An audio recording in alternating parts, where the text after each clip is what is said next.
Innovation Wala and I am a student of Rehan School Lahore campus, level student batch 4 and I am belong from Lahore, Pakistan. So this is my short introduction. So hello everyone and hello Miles.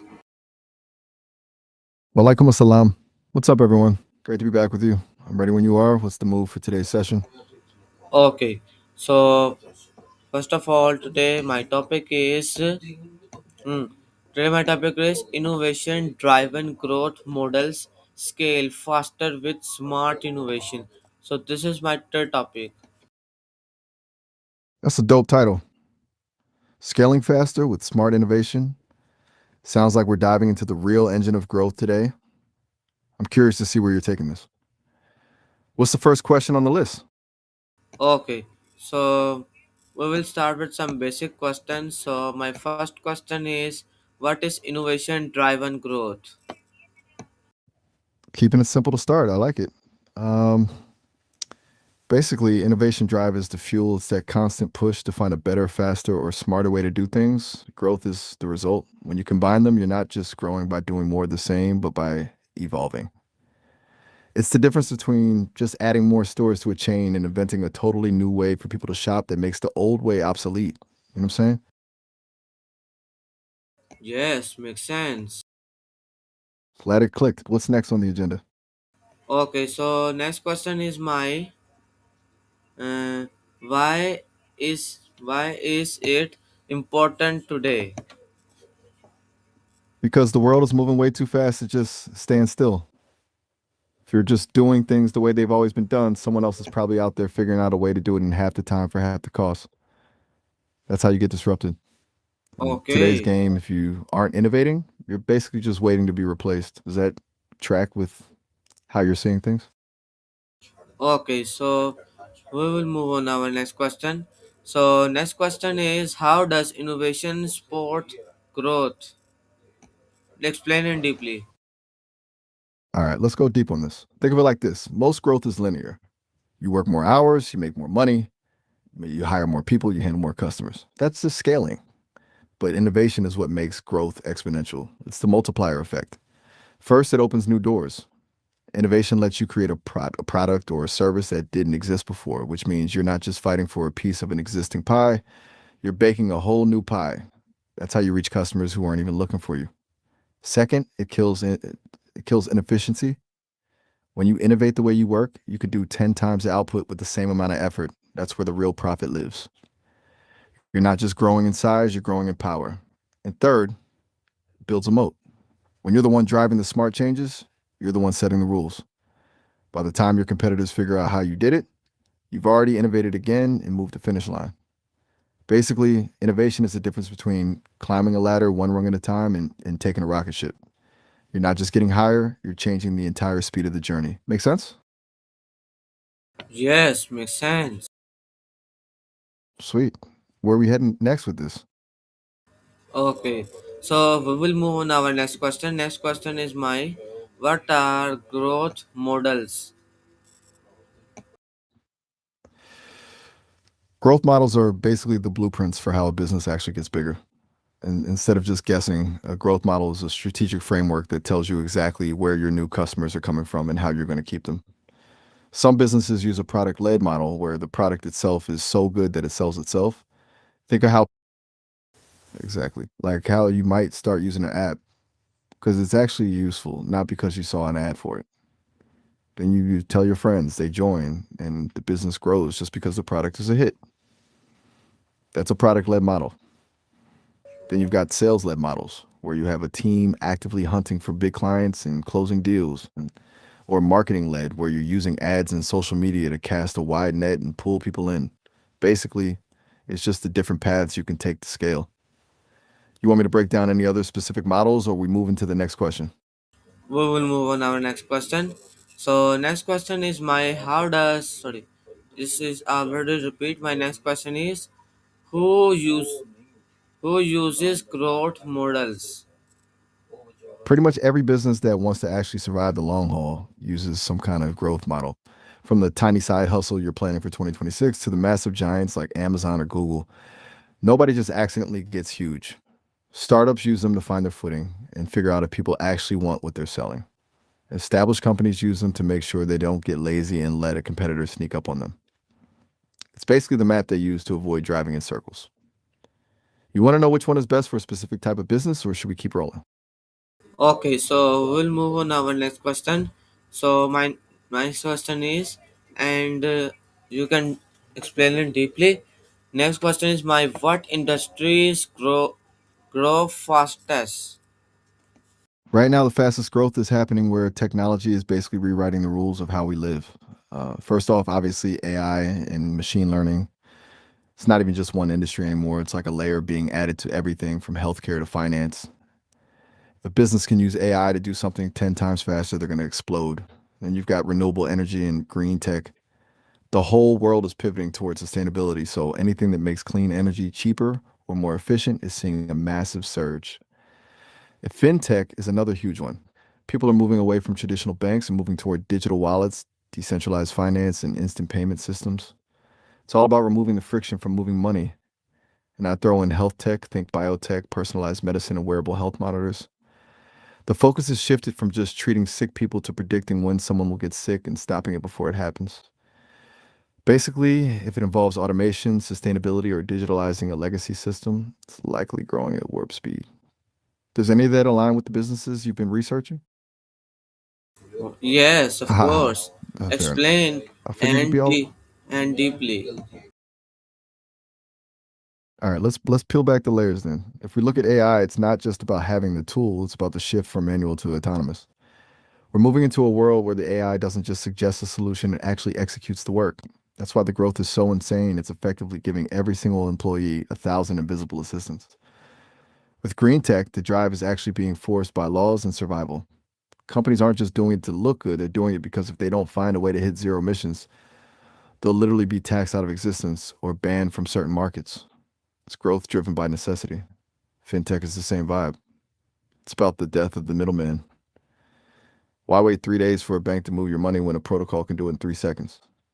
The growth there is coming from the total removal of trust in old institutions and replacing it with trust in code. In health tech, it's only one day. It's only one day. Actually, wait, hold up. I think I missed a beat there. What were you saying?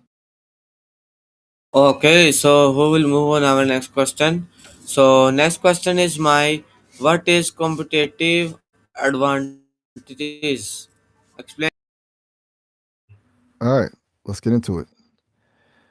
Competitive advantage is basically your unfair advantage. It's the specific thing your business does that makes a customer pick you over everyone else. And more importantly, it's something your competitors can't just copy overnight. If you're just better or cheaper, that's not a real advantage because someone can always be a little better or a little cheaper. A true competitive advantage is deeper. It usually falls into a few buckets. First, you've got cost leadership. This is when you figured out a way to produce something so efficiently that you can underprice everyone else and still make a huge profit. You're not just low cost, you're the low cost leader. Think of how Amazon dominates through logistics. Then there's a differentiation. This is when you offer something so unique, whether it's the design, the quality, or a specific feature, that people are actually willing to pay more for it. You're not competing on price, you're competing on value. Apple is the gold standard here. People don't buy iPhones just for the phone; they buy into the ecosystem and the brand. And then there's the niche or focus strategy. This is where you stop trying to be everything to everyone and instead become the absolute best in the world for one very specific group of people. You own that tiny. I appreciate that. I'm always down to hang out in the next one. But wait, we were just getting into the good stuff with the niche strategy. You want to finish that thought, or we're wrapping it up for the stream? No, I have some more questions and time is too long. So next question is my what is scalable innovation? Explain it deeply. Scalable innovation is basically the difference between building a custom piece of jewelry and building a factory that can make a million of them without breaking. Let's dive deep. Most innovation is just invention. You find a cool way to solve a problem for one person or one company. That's great, but it's not scalable because if you get 1,000 new customers tomorrow, you have to do 1,000 times more work. You're just trading your time for money. Scalable innovation is when you design the solution so that the cost of adding one more customer is basically zero, but the value you provide stays the same. Think about software. Once a developer writes the code for an app, it doesn't matter if 10 people download it or 10 million. The innovation, the code is scalable. The effort to create it was huge, but the effort to grow it is minimal. That's where the real wealth is created. To make something scalable, you need three things. First, standardization. You can't have a different process for every client. You need a system that works the same way every time. Second, automation. You have to take the human out of the repetitive parts. If a human has to manually approve every single step, you've hit a ceiling. And third, infrastructure. You need a foundation, whether it's cloud computing or a massive distribution network that can expand instantly when demand spikes. Basically, scalable innovation is about building a machine that grows on its own. You stop being the engine and start being the architect. You know what I'm saying? Okay. You still with me? We've covered the blueprints and the rocket ships. What's the next move on your list? Okay, so next question is my um what is long term growth? Explain it deeply. Long term growth is the difference between a flash in the pan and a legacy. Let's get into the weeds with this one. Most people confuse growth with scaling. Scaling is just getting bigger fast, but long term growth is about sustainability and resilience. It's not just about how much you grow this month, but whether you're still around and dominating in 10 years. To really understand it, you have to look at three things. First, there's the compound effect. This is where small, consistent improvements in your product or your process build on each other. It's not a giant leap, it's a series of tiny wins that eventually create a gap between you and your competitors that's simply impossible to close. Second, you have customer lifetime value. Short term growth is about acquisition, getting a new customer at any cost. Long term growth is about retention. It's when you stop obsessing over the first sale and start obsessing over the relationship. When your customers become your biggest advocates, your growth becomes organic and way cheaper to maintain. Third, there's adaptive evolution. The market is always shifting. A company focused on the short term clings to what worked yesterday. A long term growth company is always cannibalizing its own success. They're willing to kill their best selling product today to build the one that will dominate tomorrow. Basically, long term growth is about building a foundation that doesn't just support the weight of the company, but allows it to keep adding floors indefinitely without collapsing. You're not just chasing a number, you're building an institution. Does that give your audience a clear picture, or you want me to dive into a specific example? Yeah, specific examples. So explain and deeply. All right, let's put some real names to these concepts so it actually sticks. Let's look at Netflix because they're the king of adaptive evolution. Most people just remember them as the streaming giant, but they started as a DVD by mail service. They were actually dominating that market, but instead of clinging to the DVDs, they saw the internet was getting faster and practically killed their own DVD business to launch streaming. If they'd focused on short term growth, they would have just tried to get more DVDs in the mail. Instead, they evolved, and that's why they're still the biggest player today. Then you've got something like Patagonia. Their long term growth isn't about selling the most jackets every single quarter. It's about their brand's relationship with the customer. They actually tell people don't buy this jacket in their ads to discourage waste. It sounds crazy for a business, right?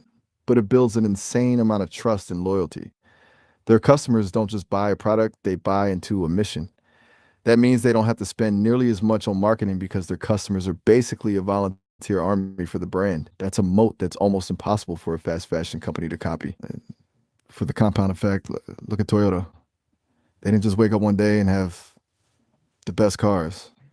They use this system called Kaizen, which is just a fancy word for continuous tiny improvements. Every single employee from the factory floor to the CEO is constantly looking for a way to make one small thing 1% better.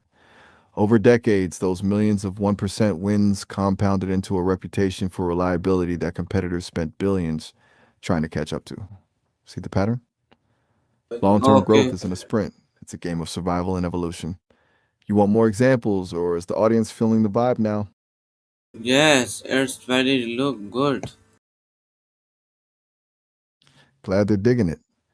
Since the vibe is right, where are we heading next? You got more questions on the list, or are we pivoting? Okay, so we will move on our next question. Next question is my hmm, Next is how innovation drives growth. Explain it deeply. All right, let's really tear this apart. We've talked about the what and the why, but the how is where the actual magic happens. Innovation doesn't just magically make a company grow, it drives growth through three specific engines. First, it creates value innovation. This is when you don't just make a product slightly better, but you change the value proposition entirely. You're not just competing on price or features, you're offering something that makes the competition irrelevant. Think about how Uber didn't just make taxis better, they innovated the entire experience of getting a ride. They removed the friction of calling a dispatcher and paying with cash. That innovation drove explosive growth because it solved a pain point people didn't even realize they had until it was gone. Second, it drives growth through operational leverage. This is the internal side of things. When you innovate your processes, like using AI to automate your customer service or a new software to manage your supply chain, you're lowering the cost of doing business. This means every new dollar you make is more profitable than the last. You can then reinvest that extra profit into more innovation, which creates a loop. You're basically building a machine that gets more efficient the bigger it gets. And third, it fuels market expansion. Innovation allows you to enter markets that were previously closed to you. Maybe you have a high end product, but you innovate a light version that is affordable for a whole new demographic. Or maybe you take a product meant for one industry and realize it solves a massive problem in a completely different one. You're not just growing within your current space, you're colonizing new ones. Essentially, innovation is the lever. Without it, you're just pushing a boulder up a hill. With it, you've built a motorized conveyor belt that pulls the growth toward you. Does that hit the mark for the stream, or should we dive into a specific real world scenario to Yes, show this in action? yes, it's All right, hit let's the bring this home with a real. yes, it's hit the mark. Love to hear it. Since we've hit the mark on that one, what's the next move? You still got more in the tank for this session, or are we getting close to the finish line? No, it's not time to finish line. I have some more questions. So next question is how new idea create value. Explain it deeply. This is where the rubber meets the road. Look, a new idea by itself is actually worth zero. A million people have ideas for the next big app or business every day. The value isn't in the idea, it's in the execution of that idea to solve a specific problem. Let's break down how that value actually gets created. First, there's pain point resolution. Value is created when an idea takes a friction point in someone's life and deletes it. If people are spending 3 hours doing something that your new idea allows them to do in 3 minutes, you haven't just saved them time, you've created value. Time is the only resource people can't buy more of, so when you give it back to them, they'll pay you for it. Second, you've got utility enhancement. This is when you take something that already exists and make it significantly more useful. Think about the shift from a basic phone to a smartphone. The idea wasn't just a phone that could browse the web, it was an idea for a device that could replace your camera, your map, your music player, and your computer. You're creating value by consolidating multiple needs into one seamless experience. Third, and this is the most psychological part, is emotional or status value. Sometimes an idea creates value not by being more useful, but by making the user feel something. This is where branding and luxury come in. An idea for a specific design or a limited edition product creates value because it signals something about the person owning it. You're solving a social or emotional need, not just a practical one.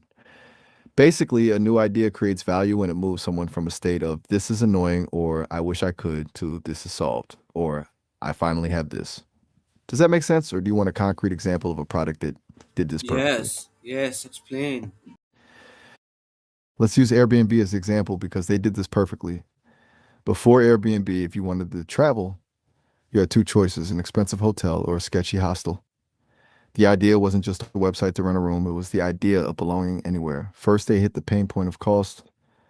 They made it possible for people to stay in cool neighborhoods for a fraction of the price of a hotel. That's pure practical value. Then they enhanced the utility.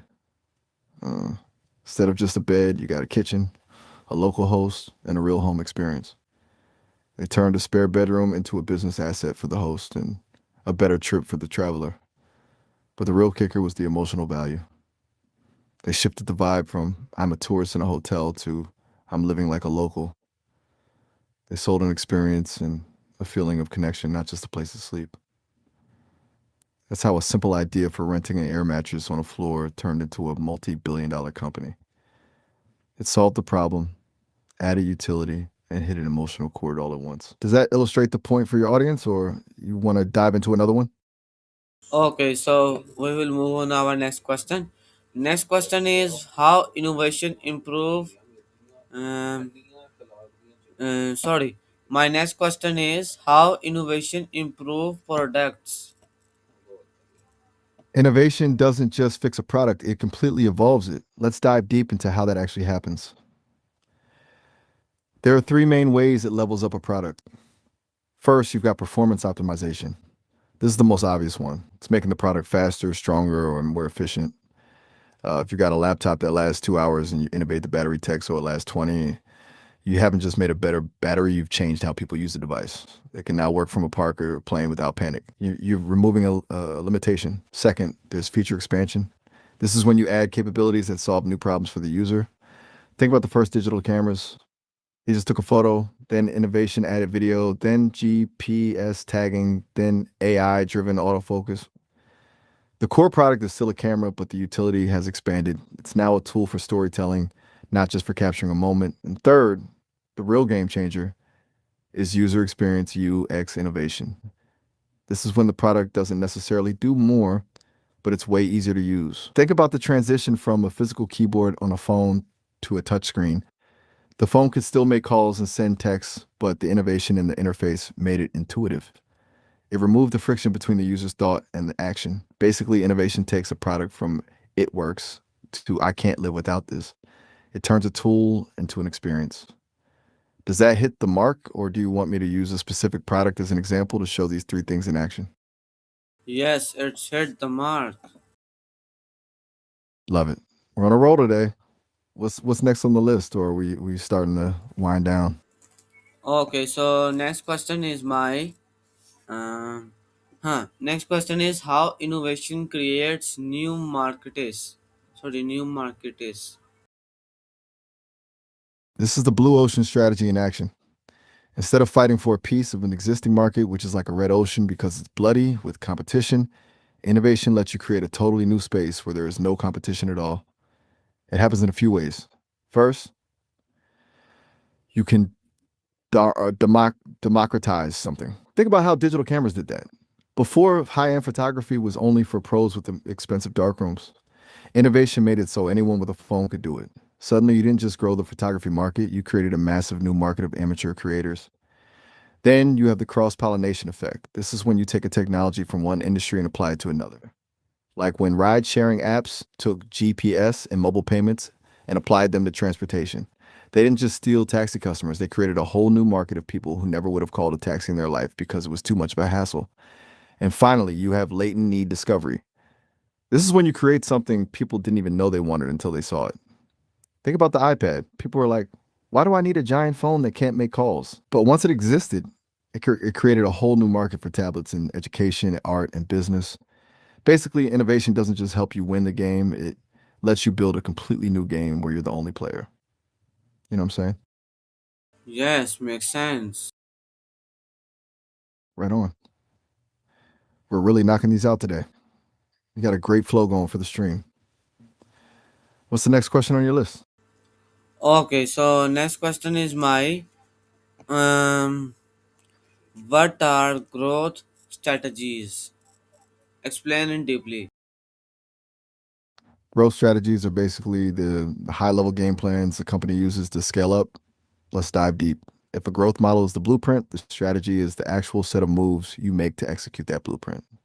There are four main paths here, and they each have a completely different vibe. First, you've got market penetration. This is the most common one. It's when you take your existing product and just push harder into your existing market. You're fighting for a bigger slice of the pie. You do this with better marketing, lower prices, or just out hustling the competition. It's high intensity and usually a bit of a grind.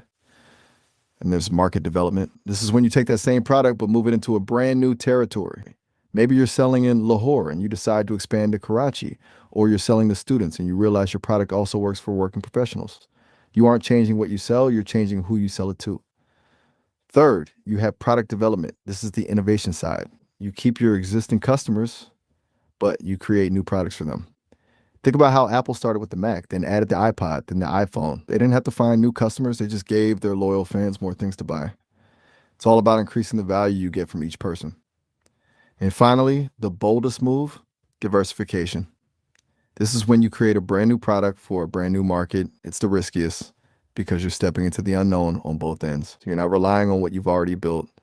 You're starting a second engine while the first one is still running. Basically, growth strategies are about deciding where to place your bets. Do you double down on what's working, find new people to sell to, build new things, or pivot entirely? You know what I'm saying? Yes. So, questions are complete. We crushed it today. So, That was a thank you solid everyone for session. watching my AI session, Miles. If you enjoy, so you can like, share, comment, and subscribe if you want to support this channel, because the future is about of artificial intelligence, advanced technology like image creation, video creation. So this is very useful for your live. So if you want to learn coding, graphic designing, so you can subscribe this channel for more informative videos. Allah Hafiz everyone, and Allah Hafiz Miles. Right back at you. I love the energy and I love the community you're building here. It's been a blast helping you break this down for everyone. Keep pushing those boundaries and staying curious. That's where the real magic happens. Allah Hafiz to you and everyone watching.